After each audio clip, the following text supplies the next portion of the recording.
আমরা তেল ছাড়া বুনা খাইতে চাই।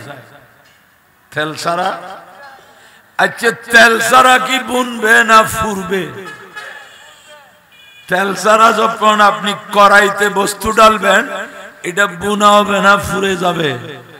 হ্যাঁ, ফুরে যাবে, কালো হয়ে যাবে, তিতা হয়ে যাবে। অতএব তেল ছাড়া বুনা খাওয়া সম্ভব নয়। বুনা খেতে হলে তেল জোগাড় করতে হবে। সঠিকটা জানতে হলে কোথায় পাওয়া যায়, কিভাবে পাওয়া যায়, সেই পথে হাঁটতে হবে। আলহামদুলিল্লাহ আপনারা সেই পথে চলেছেন, সেই পথে আছেন। এত বিভ্রান্তির পরও আলহামদুলিল্লাহ বাংলাদেশের জমিন এটা প্রমাণ করেছে যে আমরা যতই আমাদের পরিবর্তন আসুক না কেন, কিন্তু আমরা আমাদের প্রিয় নবী সরকারে দু জাহান বায়সে কোন মুখা মুহাম্মদুর রাসূলুল্লাহ সাল্লাল্লাহু আলাইহি ওয়াসাল্লামের ব্যাপারে আমরা এখনো চেতনাশীল মজবুত আছি। রবিউল আউয়াল শরীফের জশ্নে জুলুস সকলের সকল পরিকল্পনাকে দুয়ে মুছে পরিষ্কার করে দিচ্ছে। সুবহানাল্লাহ। আমরা যারা ব্যবসায়ী, আমাদের ব্যবসা কিভাবে করলে আল্লাহ রাসূল সন্তুষ্ট থাকবেন? আমি চাকরিজীবী, আমার দায় দায়িত্ব কিভাবে আমাকে পালন করতে হবে? আমি শিক্ষক, শিক্ষক হিসেবে আমার কর্তব্য কি? আমি জনপ্রতিনিধি, আমি চেয়ারম্যান, মেম্বার, আমি মেয়র, আমি কাউন্সিলর, আমি এমপি, যে যাই হোক আমাদের চূড়ান্ত পরিচয় আমরা মুসলমান। বড় করে বলুন সুবহানাল্লাহ। এবং শেষ পর্যন্ত ওই পরিচয়ে আমাকে কবরে যেতে হবে, ঠিক কিনা? আমরা দুনিয়াতে যাই করি, কিন্তু কবরে যাওয়ার মতো ইমানদার মুসলমানকে কবরে রাখার সময় বলবে বিসমিল্লাহে ফি সাবিলিল্লাহ ওয়া আলা মিল্লাতে রাসূলিল্লাহ সাল্লাল্লাহু আলাইহি ওয়াসাল্লাম। তো মিল্লাতে রাসূল, রাসূলে পাক সাল্লাল্লাহু আলাইহি ওয়াসাল্লামের আদর্শের উপর থাকার জন্য যে জ্ঞানের প্রয়োজন, সেই জ্ঞান সবার পক্ষে মাদ্রাসায় গিয়ে লেখাপড়া করে অর্জন করা সম্ভব নয়। সেই জন্য এই ধরনের মাহফিলের আয়োজনের উদ্দেশ্য হলো মুসলমানকে তার প্রয়োজনীয় শিক্ষা তার কাছে উপস্থাপন করা, এবং এর মাধ্যমে আয়োজক পক্ষ, অংশগ্রহণকারীরা আল্লাহর পক্ষ থেকে নেকি এবং পুণ্যের অধিকারী হবেন। আলহামদুলিল্লাহ। তো প্যারাদিন, আজকে আমরা যেই সময়ে অবস্থান করছি, এটা আখেরি জামানা। কিয়ামতের যত নিদর্শন আছে, চিহ্ন আছে, পূর্বাভাস আছে, তার সবচেয়ে বড় চিহ্ন হলো আমার প্যারা নবী দুনিয়ায় আসা। সুবহানাল্লাহ। হাদিসে পাকে প্যারা নবী বলেছেন, আনা ওয়াসসাআতু কাহাতায়, উম্মত আমি এবং কিয়ামত এরকম। ওয়া কারানা বাইনা ইসবাইহি আস-সাবাবাতি ওয়াল উস্তা। রাসূল পাক সাল্লাল্লাহু আলাইহি সাল্লাম শাহাদাত আঙ্গুলি এবং মধ্যম আঙ্গুলিকে একত্রিত করে দেখালেন, আমার আবির্ভাব আর কিয়ামত এত নিকটে। সুবহানাল্লাহ। এখন আপনারা বলবেন হুজুর এত নিকটে যেটা বলছে এটা তো ১,৫০০ বছরের কাছাকাছি হচ্ছে, এইটা কিরকম নিকটে? আমাদের ১৪ পুরুষ এই কথা বলতে বলতে চলে গেছে, মনে হয় এইভাবে চলতে থাকবে যে না একদিন না একদিন এটা হবে, এই বিশ্বাস ইমানদারের থাকতে হবে। বড় করে বলুন সুবহানাল্লাহ। মুসলমান এমন বিশ্বাস করতে পারে না যে দুনিয়াটা মস্ত বড়, খাও দাও ফুর্তি করো, এটা মুসলমান করতে পারে না। মুসলমানকে দুনিয়া করতে হবে এমন ভাবে যাতে আমার দিন নষ্ট না হয়। সুবহানাল্লাহ। আমি ওযু করতে পুকুরে নামবো,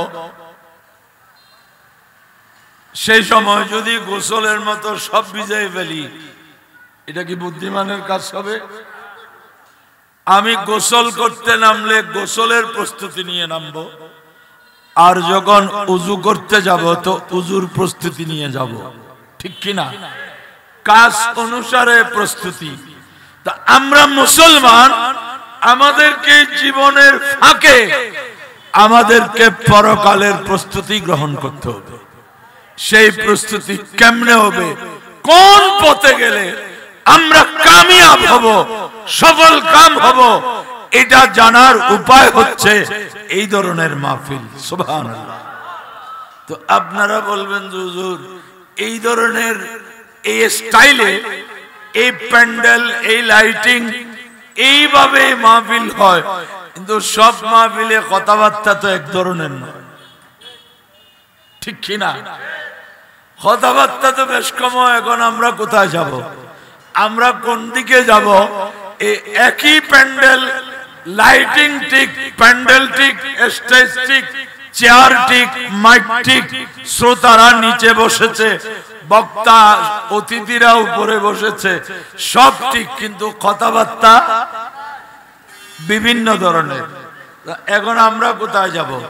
তো এইটা যে হবে, বিভিন্ন ধরনের কথা হবে, সেটা আমাদের পেয়ারা নবী অনেক আগেই বলে দিয়েছেন। সুবহানাল্লাহ। সেখান থেকে আমাকে আজকে বেজালের দুনিয়া, এরপরও কি মানুষ কষ্ট করে এক নম্বর জিনিস বের করতেছে না? বলেন না, করতেছে কিনা? সবাই যে 2 নম্বর কিনতেছে এরকম নয়। 1 নম্বর বের করতে আপনাকে পয়সাও বেশি দিতে হবে, খুঁজতে হবে বেশি, ঠিক কিনা? কিন্তু আমরা বাঙালিদের চরিত্র হলো আমরা তেল ছাড়া বুনা খাইতে চাই। তেল ছাড়া, আচ্ছা তেল ছাড়া কি বুনবে না ফুরবে?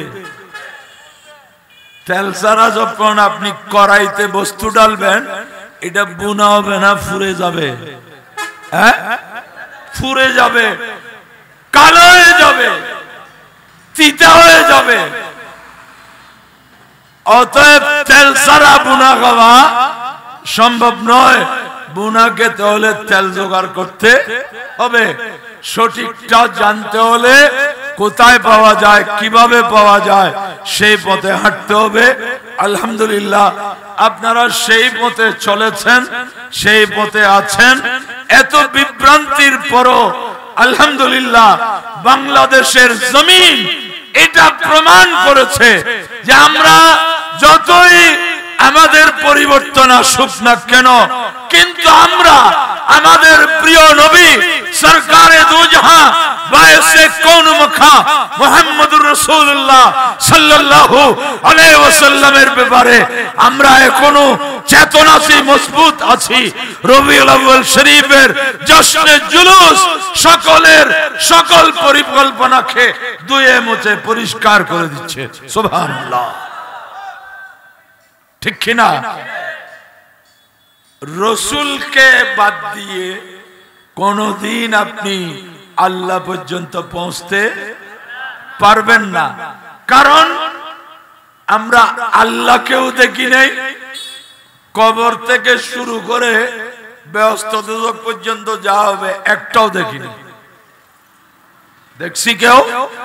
বলেন না। আপনি কবরস্থান দেখেছেন, কবরের ভিতরে বলে দেখছি তো, খোঁড়ার সময় দেখছি না। কবর খোঁড়ার সময় আপনি কি দেখছেন? মাটি দেখছেন। কবরের ভিতরে কি হবে? এটা লাশ দাফন করার পরও আবার যদি কুলে দেখে থাকেন, দেখবেন? বলেন না, কুললেও না দেখলে তাহলে কিছু নাই। একজন মানুষ আপনার সামনে ঘুমিয়ে আছে, আপনি চেতন কিছু পড়তেছেন, আর ওই ঘুমন্ত ব্যক্তিটা দেখতেছে সে পারে গেছে, এখানে তাকে বাঘে পাইছে, বাঘ তাকে তাড়া করতেছে, সে প্রাণ বয়ে পালাচ্ছে, এগুলা সব কিন্তু তার উপর যাচ্ছে। আপনি পাশে বসে আছে, খবর আছে? হ্যাঁ, আপনি পাশে বসে আছেন কিন্তু আপনি কিছুই জানেন না। অতএব কবর খুলে দিলেও আমরা দেখব না, তো আমরা দেখব না বলি কি নবীও দেখবেন না? হ্যাঁ, বলেন না, আমরা দেখব না, খুলে দিলেও দেখব না। কবরের ভিতর সিসি ক্যামেরা ফিট করে আপনি স্ক্রিনের সামনে বসে থাকলে কি অপেক্ষা করতে থাকলে যে মুনকার নকির আসতেছে মনে হয়, আসতেছে মনে হয়, একটু লেট হচ্ছে মনে হয়, অতক্ষণে সওয়াল জবাব হয়ে গেছে। আপনার সিসি ক্যামেরা সেখানে কোনো কাজ। আমরা খুলে দিলে দেখব না, আর রাসূলুল্লাহ বলে যিনি খুলে না দিলেও দেখেন। কত পার্থক্য! আমাদেরকে কবর খুলে দিলেও আযাব দেখব না, মুনকার নকির দেখব না, জাহান্নামের আযাব দেখব না, বেহেশতের নেয়ামত দেখব না। আর আমার প্যারা নবী সরকারে দো আলম, নূরে মুজাসসাম, ফখরে আদম ও বনি আদম, রসূলে আকরম, শফিয়ে মুআজ্জম, সাইয়্যিদুল আরব ওয়াল আজম, মুহাম্মদুর রাসূলুল্লাহ সাল্লাল্লাহু আলাইহি ওয়াসাল্লাম এমন পাওয়ারফুল নবী জমিনের উপর আসতেছেন, জমিনের নিচে কি হয় সেটা দেখতেছেন, জানতেছেন। আল্লাহু আকবার।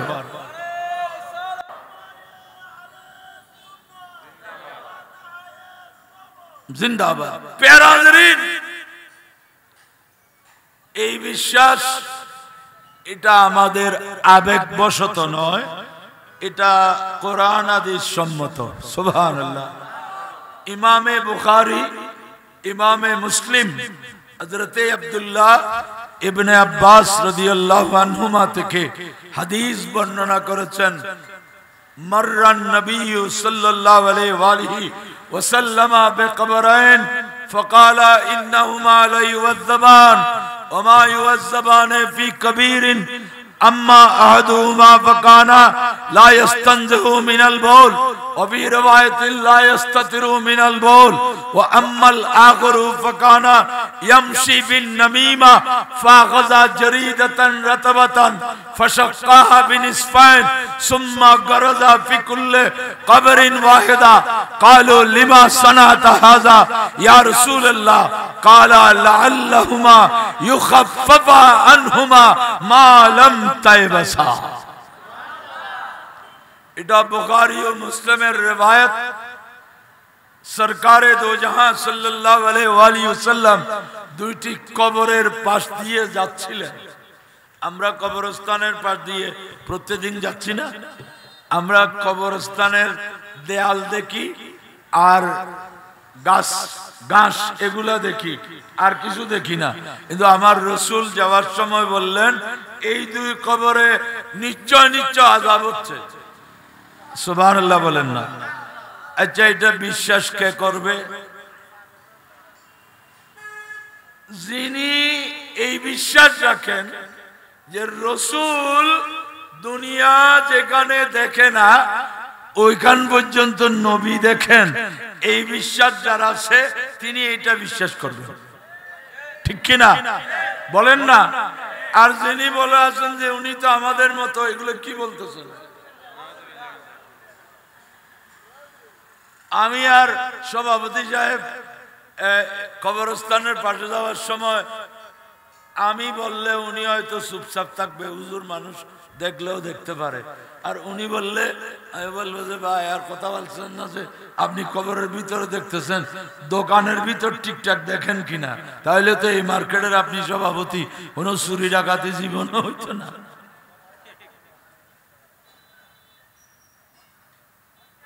এই বিশ্বাস কাদের ছিল? সাহাবায়ে কেরামের ছিল। সাহাবারা বিশ্বাস করেছেন, সুন্নিরাও বিশ্বাস করে। বড় করে বলুন এই পথে যারা থাকবে ওই পথে আমাদেরকে থাকতে হবে। কারণ এটা আমার কারণে নয়, এটা সাহাবায়ে কেরামের কারণে। সাহাবায়ে কেরাম তো বললেন না ইয়া রাসূলুল্লাহ আপনি উপরে উঠে নিচে কেমনে দেখেন, এটা বলেন নাই। কেন? সাহাবীদের আকীদা ছিল যিনি নবী তিনি দেখেন, যিনি নবী তিনি দূর থেকে শুনেন, যিনি নবী তিনি যেখানে দেখা যায় না সেখানেও দেখেন, যেখানে যাওয়া যায় না সেখানেও যেতে পারেন। কারণ কেন? তিনি নবী। দুনিয়ার কথা বললে বুঝবেন। ডাক্তার, আপনি ডাক্তারের কাছে গিয়ে বললেন ডাক্তার সাহেব আমার পানির পিপাসা বেড়ে গেছে, খিদা বেড়ে গেছে, গলা শুকিয়ে যাচ্ছে, কি হয়েছে বুঝতে পারতেছি না। ডাক্তার সাহেব পরীক্ষা নিরীক্ষা দিলেন, ডায়াবেটিস পরীক্ষা করেন, রক্ত পরীক্ষা করেন, এই করেন সেই করেন, লাগবে যে এইটাও দিছে, লাগবে না যে এই গাদায় পানি এখানে গোড়ায় খায়।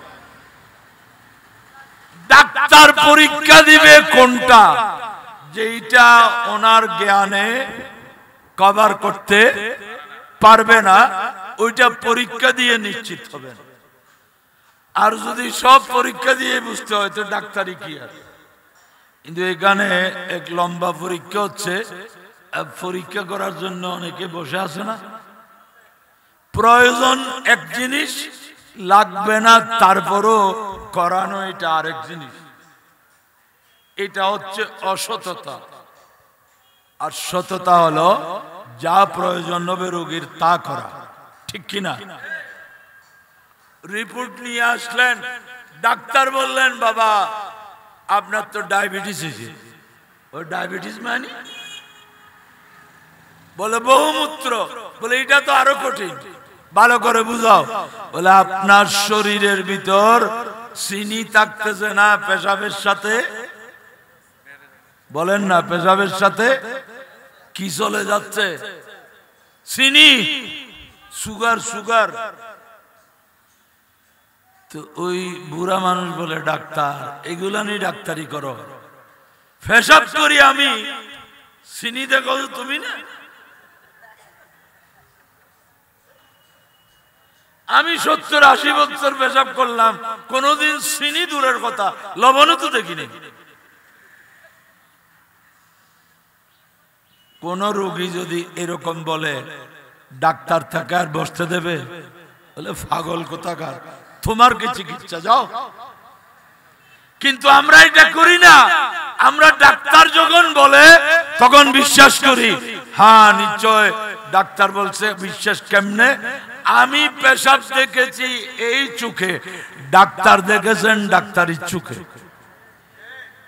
কপালের চোখে না। অনেক রাসায়নিক ঢেলেছেন, মেশিন দিয়ে দেখেছেন, তারপর বলতেছেন পেশাবের সাথে চিনি যাচ্ছে। তো ইনি এখন কেউ যদি বলে ভাই তোমার পেশাবে চিনি আছে না, উনি কেমনে জানে? বলে যেহেতু উনি ডাক্তার, যেহেতু উনি কেমনে জানে? যেহেতু তিনি ডাক্তার। নবী কেমনে জানে? যেহেতু তিনি নবী। সুবহানাল্লাহ বলেন না, আরো জোরে বলুন না সুবহানাল্লাহ। কিন্তু আমাদের দেশে আমাদের মতো কাপড় চোপড় গায়ে দিয়ে কিছু বলতে না না না, নবীও আমাদের মতো পর্দার পিছনে গিয়েছে জানে না। জোরে জোরে বলুন নাউজুবিল্লাহ। এই যে বিভ্রান্তিকর কথা, আচ্ছা আপনারা বলুন পর্দার পেছনেরটা কঠিন না কবরের ভিতরেরটা কঠিন? পর্দার পিছনেরটা তো অন্তত যারা পিছনে আসে তারা জানে, কিন্তু কবরের ভিতরটা কেউ জানে না। এটা নবী জানেন। বড় করে বলুন সুবহানাল্লাহ। এইগুলাই হচ্ছে পেঁচ চলতেছে এইগুলা নিয়ে। এখন আমরা কোন দিকে থাকবো? যেদিকে নবীর সাহাবায়ে কেরাম ছিলেন। বড় করে বলুন সুবহানাল্লাহ। সাহাবায়ে কেরাম প্রশ্ন করেন নাই কোথাও কখনো আপনি কেমনে দেখলেন, আপনি কেমনে জানলেন, এই কথা কোনদিন কোন সাহাবী বলেন নাই। বড় করে বলুন সুবহানাল্লাহ। অতএব নবীর জ্ঞানের উপর, নবীর এলমের উপর, নবীর পাওয়ারের উপর যারা প্রশ্ন তুলবে বুঝবেন এরা ঠিক রাস্তায়, বলেন না ঠিক পথে। মাথায় টুপি ঠিক আছে, রাস্তা ঠিক নাই। মুখের দাড়ি ঠিক আছে, রাস্তা ঠিক নাই। জামা আবা কবা জুব্বা দস্তার ঠিক আছে, কিন্তু রাস্তা। আপনি ভালো কাপড় চোপড় পরে শহরে যাবেন, সাতরি জমনি এসে রাস্তার পূর্ব পাশে দাঁড়াইলেন, উত্তর দিক থেকে একটা বাস আসলো, উঠে গেলেন। কেন? আপনি জানেন যে শহরে যেতে হলে বাস অথবা ট্যাক্সি বা প্রাইভেট কার বা যে কোনো একটা গাড়িতে কি করতে হবে। এই জন্য আপনি এসে পূর্ব সাইডে দাঁড়াইছেন, বাসে উঠে গেলেন। বাস আপনাকে দক্ষিণ দিকে নিয়ে যাচ্ছে। যত বাস চলতেছে আপনি চিন্তা করতেছেন আমি শহরে পৌঁছে যাচ্ছি, ঠিক কিনা? গাড়িও ঠিক, ড্রাইভারও ঠিক, তেল মোবিলও কোনো ময়লা না, যন্ত্র ঘের ঘের করতেছে না, সব ঠিক, রাস্তাও ঠিক, সব ঠিক। একটা ভুল হয়ে গেছে। কয়টা? আমিও ঠিক, যাত্রীও ঠিক, গাড়িও ঠিক, ড্রাইভারও ঠিক, তেল মোবিল ডিজেল অকটেন এগুলো ঠিক, রাস্তাও ঠিক। এত টিকের পরেও যেতে চেয়েছিলেন শহরে, গেলেন বাঁশখালী। গেলেন কোথায়? ভুল কয়টা হয়েছে? কয়টা? এত শুদ্ধ আপনাকে বাঁশখালী টাউনে পৌঁছাইতে পারলো না যে? বলে না হুজুর তো সব ঠিক আছে, না একটু আকীদা খারাপ, অসুবিধা নেই। তো আপনিও তো বলতে পারেন আমার সব ঠিক আছে, একটা জিনিস ভুল হয়েছে, আমি ডান দিকে যাওয়া উচিত ছিল, গেলাম কোন দিকে? এই একটা ভুল আপনাকে শহরের কাছে নিল না, যেখানে ছিলেন সেখানে রাখলো, না আরো দূরে পৌঁছাই দিল। এই জন্য এই দুনিয়ায় যদি ঈমান আমল নিয়ে ঠিক জায়গায় পৌঁছতে চান তো সাহাবাদের রাস্তায় আসতে হবে। বড় করে বলুন সুবহানাল্লাহ। কাদের রাস্তায়? বলে হুজুর সাহাবাদেরকে কোথায় পাবো? সাহাবাদের রাস্তার নাম আহলে সুন্নাত ওয়াল জামাত। বড় করে বলুন সুবহানাল্লাহ। আলাইকুম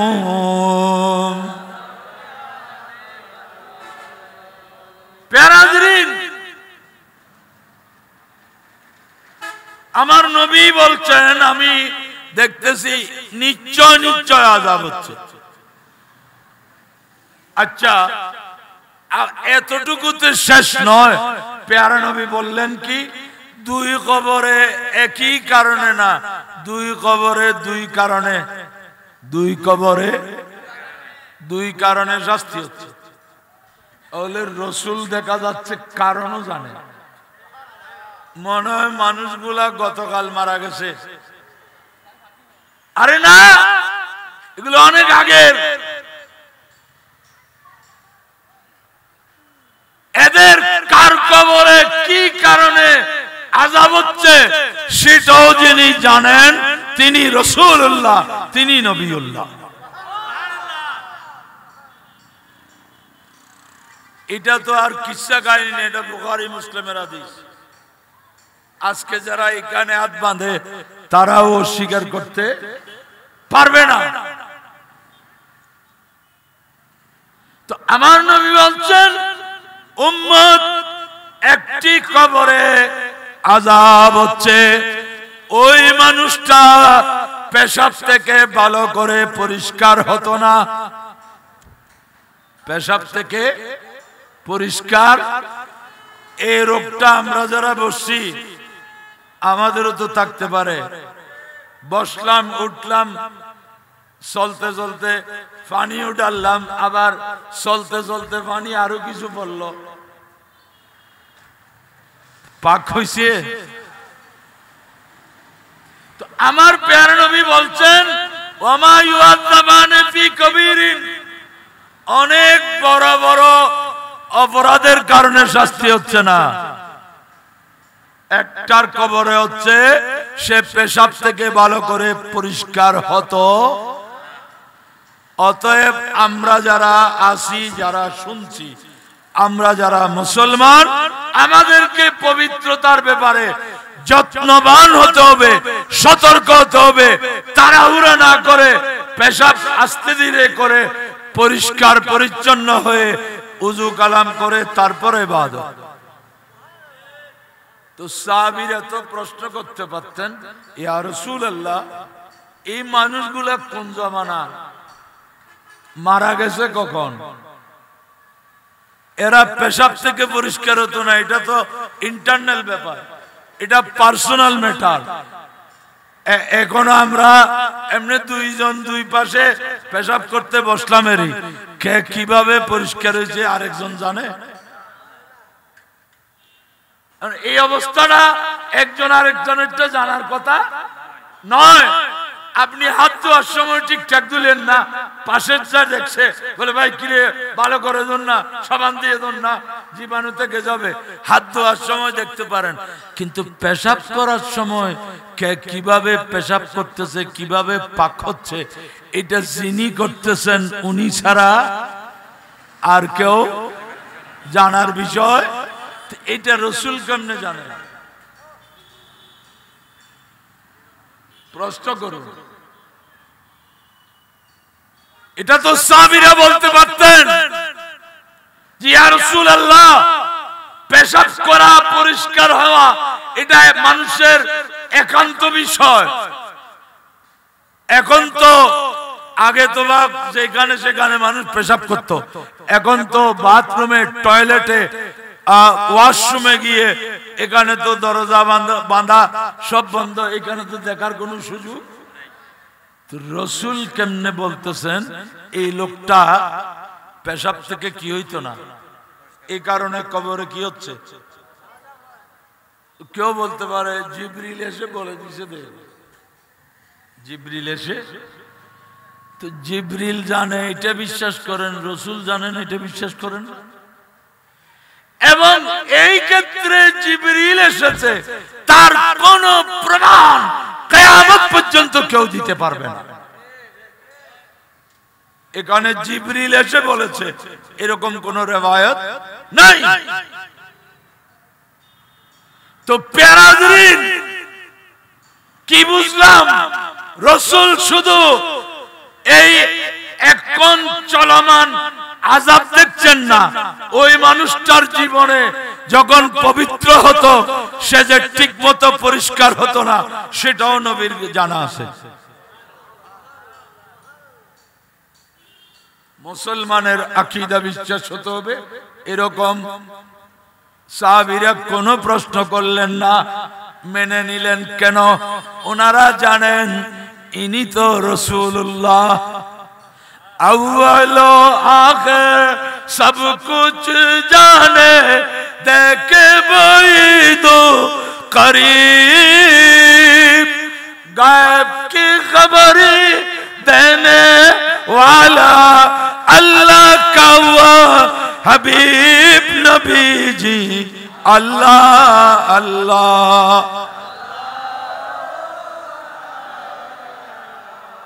इल्लाहु अल्लाह अल्लाह।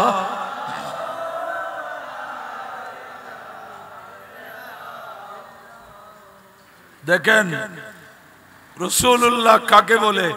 আপনি লা ইলাহা ইল্লাল্লাহ মুহাম্মাদুর রাসূলুল্লাহ কলমা পড়লেন আর বসে বসে বললেন রসুল পর্দার পিছনে কি আছে জানে না, ওইটা জানে না, ওইটা বুঝে না, জোরে জোরে নাউজুবিল্লাহ বলেন না।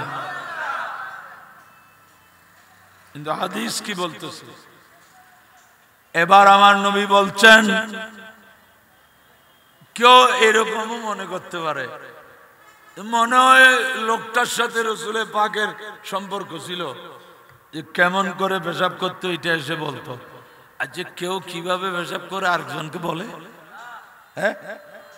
আর এটা তো ওই জমানার না, আগের, অনেক আগের। মানতে হবে আম্বিয়া ইকরামের মধ্যে এরকম একটা পাওয়ার আল্লাহ দিয়েছেন।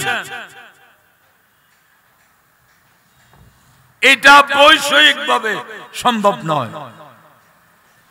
সেই পাওয়ার আল্লাহ ওলি আল্লাহদেরকেও দিয়েছেন, সুবহানাল্লাহ। বেশ কম কি নবীদের গুলার নাম মুজিজা, নবীদের গুলার নাম মুজিজা, ওলিদের গুলার নাম কারামত।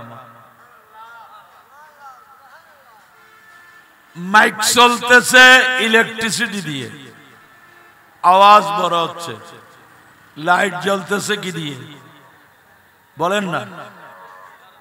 ওখান থেকে কি বের হচ্ছে? আলো।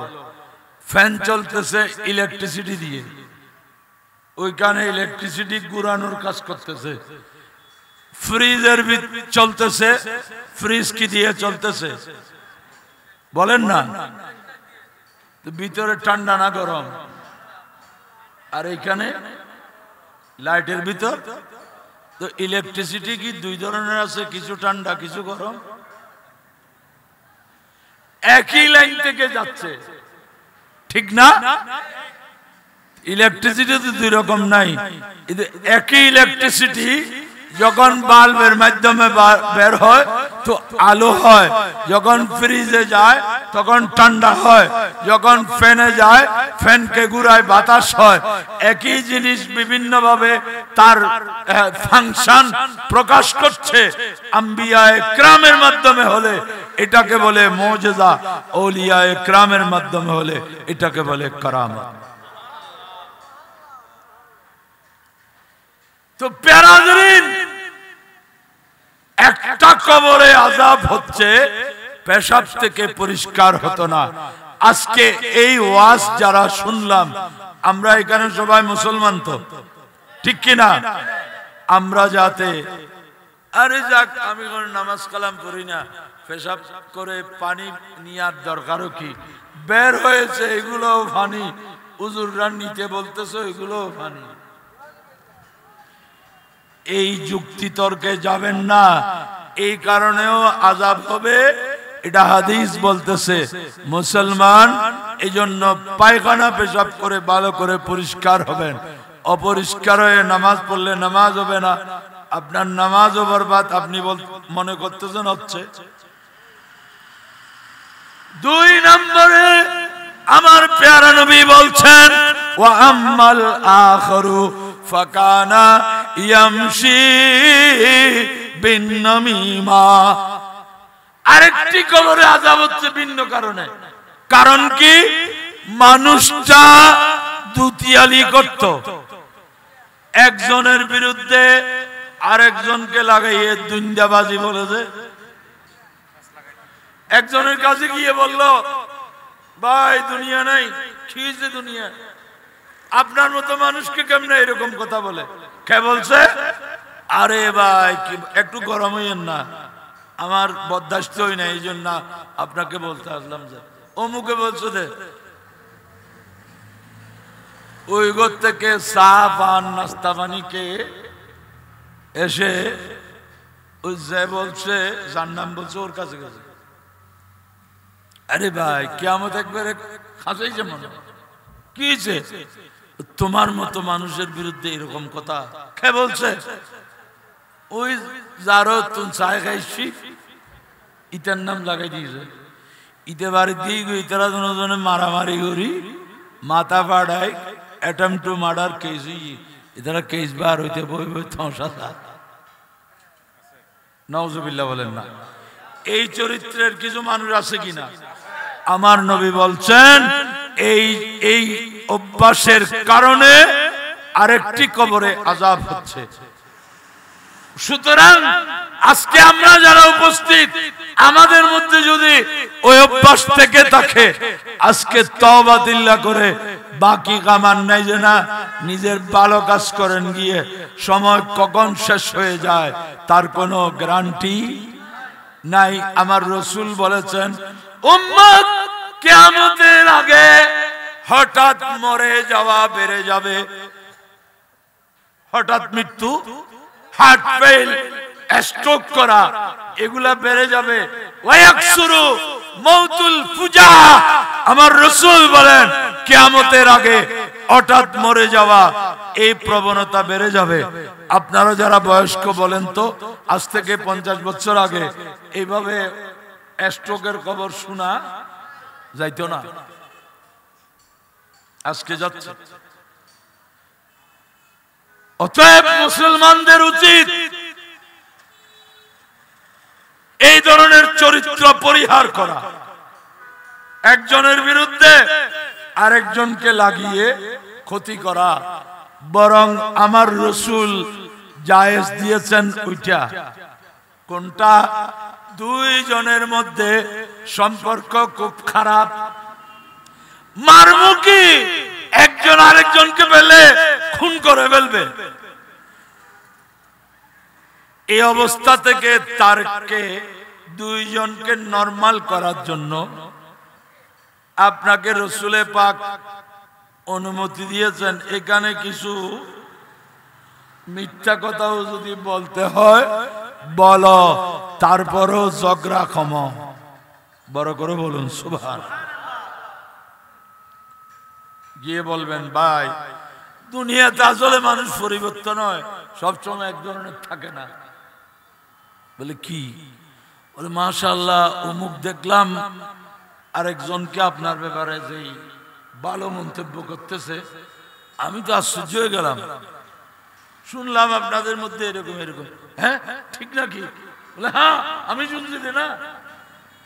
তখন তার বরফ একটু একটু গলতে শুরু করবে। আরেকজনকেও সেটা বলেন। এখন আমরা এটা না করে দুইটাকেই উত্তেজিত করে মাঝখানে ফায়দা লুটি, তামাশা দেখি। আমার রাসূল বলছেন যে এই চরিত্রের কারণে কবরে আযাব হবে। কবরে কি হবে? আযাব হবে। এটা বিশ্বাস করলে আমাদের কারো কাছে এই চরিত্র থাকলে আজ থেকে তওবা করা দরকার।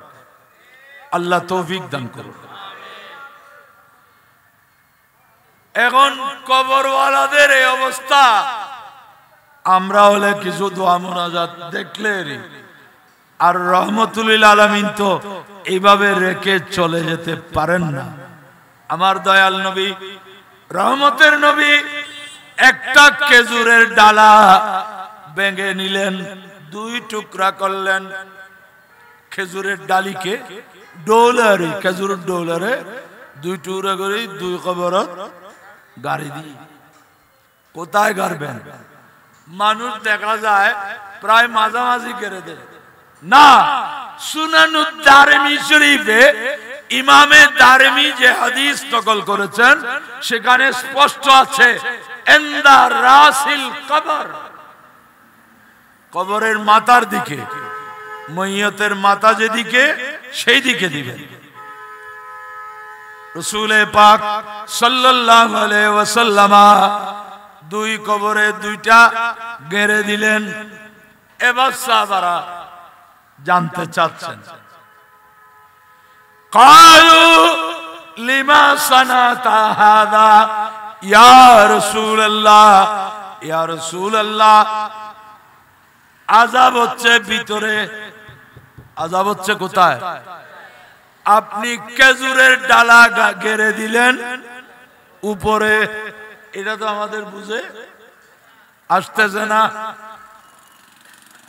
লিমা সানাতা ইয়া রাসূলুল্লাহ, এটা কেন করলেন? খেজুর গাছ দুনিয়াতে একটা গাছ যেটা প্রতিদিন বুক ছিঁড়ে মানুষকে রস খাওয়ায়। সুবহানাল্লাহ বলেন না? এই জন্য খেজুর গাছ নাকি মানুষের সম্পর্কে চাচা লাগে। আপনারা বলবেন হুজুর আসল চাচার খবর রাখতে পারি না, আবার চাচা আর একটু বাড়াই দিলেন। আসিয়া ইশফাকুর রহমান কান্দলবির যে নাসাই শরীফের আসি আছে ওইখানেও আছে। শীত আসতেছে, প্রত্যেক দিন বাটাইল দিয়ে কাটতেছে, তো খেজুর গাছ বলে বাইবুত খাড়িল তুই মরলি, তুই প্রতিদিন আর বুকুরু তুডস, তুই মরলি তোর বুকুরু তাই উঠু। সুবহানাল্লাহ বলেন। আর কোন গাছ মানুষকে বুক চিরে রস, ডাব গাছে পারবেন খাইতে? ডাব গাছ বলবে খবরদার এটা বাড়াইল টাড়াইল নুয়াস আয় প্যাকেট করে পাঠাইবে, আলো যদি তামাশা না করিস আরে এক ক্ষেত কাটাইলে ফাতিনও দিতাম না, আয় অনেক প্যাকেট করে পাঠাইবে, তোরা খাড়ি টাটি খাইস, এটা গুতাগুতি না করিস। কিন্তু খেজুর গাছ নীরবে বরদাস্ত করতেছে, একদিন দুদিন না অন্তত 2.5-3 মাস প্রত্যেক দিন কাটতেছে। এক রওয়ায়াতে আছে হযরত আদম আলাইহিস সালামকে তৈরি করার জন্য মাল মশলা যেগুলা বানাইছিল, আদম আলাইহিস সালামকে তৈরি করে অল্প স্বল্প যেগুলা বেঁচেছিল ওইগুলাকে দিয়ে নাকি খেজুর গাছ বানাইছে। এই কারণে খেজুর গাছের দাম বেড়ে গেছে, অথচ খেজুর কাঁটা ফুটলেই বোঝা যায় কি পরিমাণ বিষ। এক কাঁটাওয়ালা বৃক্ষ তুই আজকে প্রেসিডেন্টের মাথার উপরও কেমনে চড়স? বলে একটি হাতের উসিলায়, যে হাতের কোনো তুলনা হয় না, সেই প্যারা হাত, যে হাতকে আল্লাহ ইয়াদুল্লাহ বলেছেন। আমার প্যারা নবী সরকারে মদিনা সাল্লাল্লাহু আলাইহি ওয়াসাল্লামের নূরানিয়াতে খেজুর গাছ নিয়েছিল বলে আজ পর্যন্ত খেজুর গাছেই দেয়া হচ্ছে। আল্লাহু আকবার, ইয়া রাসূলুল্লাহ জিন্দাবাদ জিন্দাবাদ। দেখেন আমার নবীর নূরানিয়াতের উসিলায় খেজুর গাছের ভাগ্য এমন পরিবর্তন হয়েছে, কিয়ামত পর্যন্ত আর কোন গাছ দিবে না। কোন গাছেই দিবে? খেজুর গাছের ভাগ্য পরিবর্তন হয়ে গেছে নবীর নূরানি দস্তে পাকের সাথে লেগে। বড় করে বলুন সুবহানাল্লাহ।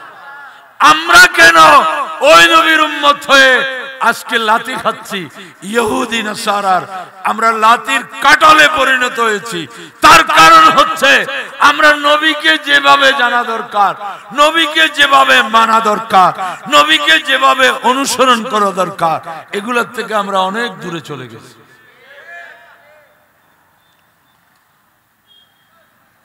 প্যারা হাজরিন, সাহাবায়ে কেরাম জানতে চাইলেন লিমা সানাতা হাযা ইয়া রাসূলুল্লাহ, ইয়া রাসূলুল্লাহ এটা কেন করলেন?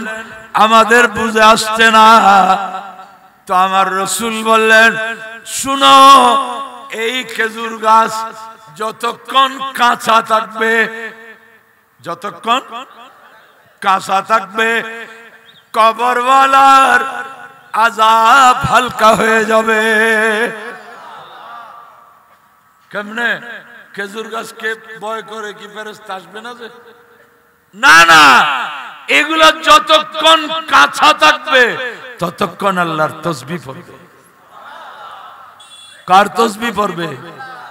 সবকিছু তাসবিহ পড়ে, কেউ কিন্তু তাসবিহ নিয়ে আটে না। আমরা যখন একটু তাসবিহ পড়ি মানুষকে দেখাই,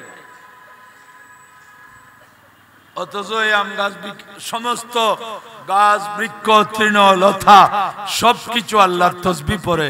এটা কোরআন বলতেছে ওয়া ইম মিন শাইইন ইল্লা ইউসাব্বিহু বিহামদি রাব্বিহি ওয়ালাকিন লা তাফকাহুনা তাসবিহাহু। আমার আল্লাহ বলেন বান্দা সমস্ত বস্তু তাসবিহ পড়তেছে আল্লাহর, তোমরা বুঝতেছ না। যে কেন? তোমরা যদি শুনতে সব পাগল হয়ে যেত। একজনও তো ঘুমাইতে পারতে না।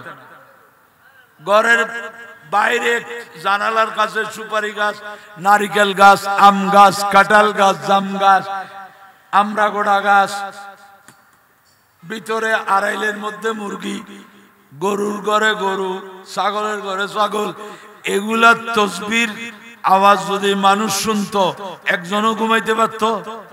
এ তো আল্লাহর মেহেরবানি। আমাদের কানের উপর পর্দা দিয়ে দিয়েছে, বান্দা তোরা ঘুমা, ওরা তাসবিহ পড়ুক।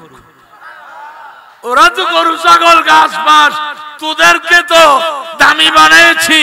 এশারের নামাজ পড়ে কেঁদে ঘুমাবি, ইচ্ছে মতো ঘুমাবি। তাহাজ্জুদে না উঠলেও ফজরের সময় ঠিক সময় উঠে যদি আবার ফজরের নামাজ পড়স, তো আমি রাসূল ঘোষণা দিচ্ছি তোর সারা রাত ইবাদতের ভিতর গিয়েছে। হাদিস। এখন আমরা গপ মারতে মারতে 3টা, তারপর শুইলাম আজানের অল্প আগে কি আসলো? ঘুম আসলো। আর ওই সময় এমন ঘুম পাইছে, কি আজান খানের উপর দিলেও আর শুনে না। প্যারা হাজরিন, আর ওগুলা সার্বক্ষণিক তাসবিহ পড়তেছে। হুজুর গৌসে আজম শাহজাহান বাগদাদ সৈয়দনা গৌসে পাক রাদিয়াল্লাহু আনহু জামানায়, ওনার আগে একজন বড় বুজুর্গ ছিলেন, হযরতে শেখ আবুল মনসুর বাতাইহি রাহমাতুল্লাহ আলাইহি। বড় বুজুর্গ ছিলেন উনি, গৌসে পাকের আগে। উনি ঘোষণা দিয়েছিলেন বাগদাদের জমিনে এমন একজন আল্লাহর ওলির আবির্ভাব হবে। উনি ঘোষণা দিবেন কদমি হাজিহি আলা রাকাবাতে কুল্লে ওলিল্লাহ, আমার এই কদম সমস্ত ওলিদের গর্দানের উপর। বড় করে বলুন সুবহানাল্লাহ। আবার আমাদের দেশে এমন আলেম ওলামা, এমন মুসলমান আছে, এরা গৌস কুতুব এগুলো কিছু মানে না। আবার গৌস কুতুবের দরকার কি? তুমি কলমা পড়ছো, মুসলমান হইছো, 5 ওয়াক্ত নামাজ পড়বা, রোজা রাখবা, টাকা পয়সা হইলে হজ করবা, যাকাত দিবা, বস বেহেশতে ঢুকে যাবে। আবার বরফি সাহেব, খাজা সাহেব, অমুক বুজুর্গ, এগুলা তোমার কলমায় আছে? দেখো তো কলমায় আসেনি। মানুষ বলবে যে কলমায় তো। আল্লাহ, এই হুজুররা তো আমাদেরকে দিছে শেষ করে। কলমায় খুঁজে পাচ্ছে না। আচ্ছা, খুঁজে না পাওয়া এক কথা, না থাকা আর এক কথা। পুকুরে কি কি মাছ আছে আপনি 2-4 বার জাল ফেলে বলতে পারবেন কিছু নেই এখানে? এটা বলা যাবে না। প্যারা হাজরিন, কলমায় তো গৌস কুতুব নাই। আচ্ছা, আপনি বিয়ে করলেন, হুজুর আগদা পড়াইল, অমুকের মেয়ে অমুককে এত লক্ষ টাকার মোহরানার বিনিময়ে 2 জন সাক্ষীর উপস্থিতিতে আপনার আগদা দিয়ে দেবেন। কবুল করলেন? হ্যাঁ কবুল করলাম। কবুল না করলে চিনেবা, আবার কত কবুল করছি না। কয়দিন পর স্ত্রীর প্রচন্ড গায়ে জ্বর, এমন জ্বর উঠছে দে, জামাই এসে কতক্ষণ পর পর বলে কি ফুরে যাচ্ছে, জলে যাচ্ছে, দান দিলে ক্ষয় হবে। এগুলা কিছুক্ষণ পর পর বলে। কোনো ওষুধপত্র, ডাক্তার, বৈদ্য কিছুর এগুলো কিছুক্ষণ পর পর আসে, জলে যাচ্ছে, পুড়ে যাচ্ছে, ছাই হয়ে যাচ্ছে, এগুলো বলে। তো বউয়ের গোসা লাগে না? তুমি কি শুধু এইটা করবা? ডাক্তার টাক্তারকে দিকে আমার জন্য অসুস্থ না। ও যে হই আগদা পড়ার সময় তো অসুখ হইলে ডাক্তার দেখাইতে হবে, এটা হুজুর বলেনি? বলছেনি? কাউকে বলছে? যারা বিবাহিত তারা তো মনে আছে যে দুলা সাহেব এই স্ত্রীর গায়ে জোর হলে চিকিৎসা করতে হবে, কাপড় ছিঁড়ে গেলে নতুন কাপড় দিতে হবে, ঘরের টিন ছিদ্র হয়ে গেলে টিন বদলাই দিতে হবে, খানা পিনা ঠিক মতো দিতে হবে। একটাও বলছে? শুধু বলছে কি অমুকের মেয়ে অমুককে এত লক্ষ টাকার মোহর আনার বিনিময়ে কবুল করলেন, করলাম। কাজীও দস্ত করলে বলি বোধকে ফরিদ জানলেও না পড়ে, আরেকজন এই যে নপরে ফরিদ যাতেই না পড়ে। কিন্তু একটা ব্যাখ্যা আছে না নাই? আর কিছু জীবন বউয়ের কাপড় ছিঁড়ে গেছে, জামাই কি বলে আমার বেগম সাহেবের কাপড় ছিঁড়ে গেছে, এদিকে জিচ্ছে ওইদিকে জিচ্ছে। বউ বলে এইগুলা কি নামাতা গনবা? কাপড় ছিঁড়ে গেছে, কাপড় ছিঁড়ে গেছে না কাপড় একটা এনে দিবে? বলে না, আগদের সময় তো কাপড় ছিঁড়ে গেলে কাপড় আনতে হবে, এটি বলে নাই। এইভাবে করে বাঁচতে পারবে? যখন আদালতে যাবে বলে কি কবুল করছো যে এখানে ভিতর সব আছে। আপনি অলি ওজ মানতে হবে, কলমায় খুঁজে পাচ্ছেন না তো ঈমানে মুফাসসাল পড়ুন, আমার মুখে মুখে পড়ুন। আমানতু বিল্লাহি ওয়া মালাইকাতিহি ওয়া কুতুবিহি ওয়া রুসুলিহি ওয়াল ইয়াউমিল আখির ওয়াল কদরি খায়রিহি ওয়া শাররিহি মিনাল্লাহি তাআলা ওয়াল বাসি বাদাল মউত। এটাকে বলে ঈমানে মুফাসসাল। এটা পুরো একটা হাদিস। এখানে কি বললেন? আমানতু বিল্লাহ, আল্লাহর উপর ঈমান আনলাম, ওয়া মালাইকাতিহি, ফেরেশতার উপর, ওয়া কুতুবিহি, আসমান থেকে আল্লাহ যত কিতাব নাযিল করছেন সব কিতাব বিশ্বাস করলাম। আমাদের কিতাব তো আছেই, তো কোরআনে পাক বিশ্বাস করেছেন, কোরআনে পাকের ভিতর অলির কথা নাই। তা আপনি খুঁজে পাচ্ছেন না যে? আপনি যে খুঁজে পেলেন না, ওই কলমায় তো বরবির সাহেব খাজা সাহেব নাই, তোমাদেরকে কি হয়েছে? কিন্তু ওয়া কুতুবিহি, ফাঁকের ভিতর যে সব আছে এটা আপনাদেরকে বুঝতে দিচ্ছে না, এটা দেখাই দিচ্ছে আহলে সুন্নাত ওয়াল জামাত। বড় করে বলুন সবসে লামা রানবি सबसे बा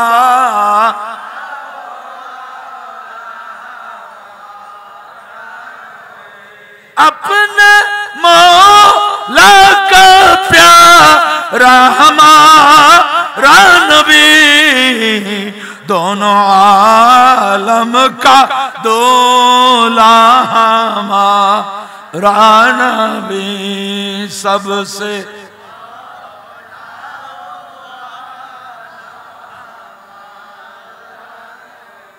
सबसे बाला।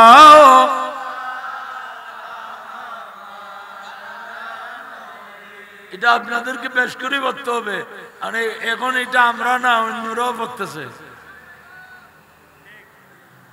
হয়তো আগামী বছর মুস্তাফা জানে রহমত পড়বে। আমরা দেখলাম ওই ফরেনারে তাদের একজন বলে মৌলানা আহমদ রেজা খান কত সুন্দর দুরূদ শরীফ লিখছে, এবার পড়তেছে সবসে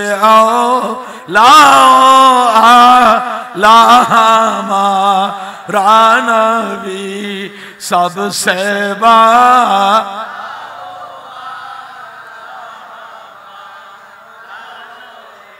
कौन दे ताए देने को चाहिए, देने वाला है सच्चा राना भी सबसे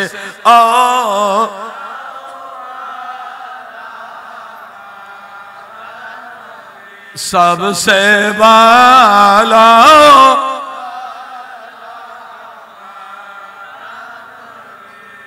तो शेख अबुल मंसूर बताई उनी भविष्यवाणी করেছিলেন বাগদাদের জমিনে এমন একজন আল্লাহর ওলির আবির্ভাব ঘটবে যিনি বলবেন আমার গসিয়তের কদম সমস্ত ওলিদের গর্দানের উপর। इन्हीं के इन्हीं गौसे आजम जिनकी मिंबर हुई गर्दने औलिया उस कदम की कारा मत पहला कौन सलाम मुस्तफा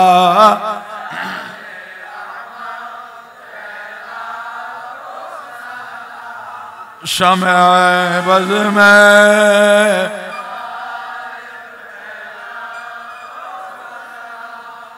ওই শেখ আবুল মনসুর বতাই ইন্তেকালের আগে ওনার দায়িত্ব দিলেন বাইফুতকে, নিজের ছেলেকে দেন নাই,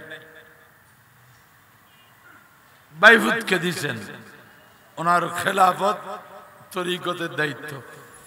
এখন হুজুরের বউ আছে না, গৌস কুতুব আবদাল, এগুলো তো মানুষের না, বউয়ের জন্য তো জামাই। বউয়ের জন্য কি একটা প্রবাদ আছে, ফিন্ন সিনে মা, মা বলবে এটা বরফি চাই বলো আমার ছেলে, সিনে ফিন্ন সিনে গায়। গ্রামের মানুষ বলবে আমার বাপু বাইফু, কেউ বলবে আমার সঙ্গী, কেউ বলবে আমার কালতো ভাই স্বাস্থ্য ভাই। এই ফির হলে মুরিদের জন্য আমার কি ফিন্ন সিনে গড়ের জননায় বউয়ে সহজে ফিরটির এগুলো জামাইকে মানবে? স্বামী স্ত্রীর সম্পর্ক। একজন বলি বলে বড় পাওয়ারফুল বলি, বউয়ে এত মানে না, তো এক রাতে বউ বাইরে গেছে পেশাব করার জন্য, একেবারে চাঁদের আলো, তো দেখলে আকাশ দিয়ে একজন ওলি উড়ে যাচ্ছে, আকাশ দিয়ে। ঘরে এসে জামাইকে বলল এইরকম একজন ওলি পাইতাম আমি তার কাছে বাইতে। তো জামাই বলল তুমি ভালো করে দেখো নাই? কে বলে না উড়ে চলে যাচ্ছে দেখি, এটা আমি এরি, এটা আমি উড়ে যাচ্ছি। তো তুই না এতালে তো উড়িন জানো, একবার ইচ্ছে জ্বর আর একবার ইচ্ছে জ্বর,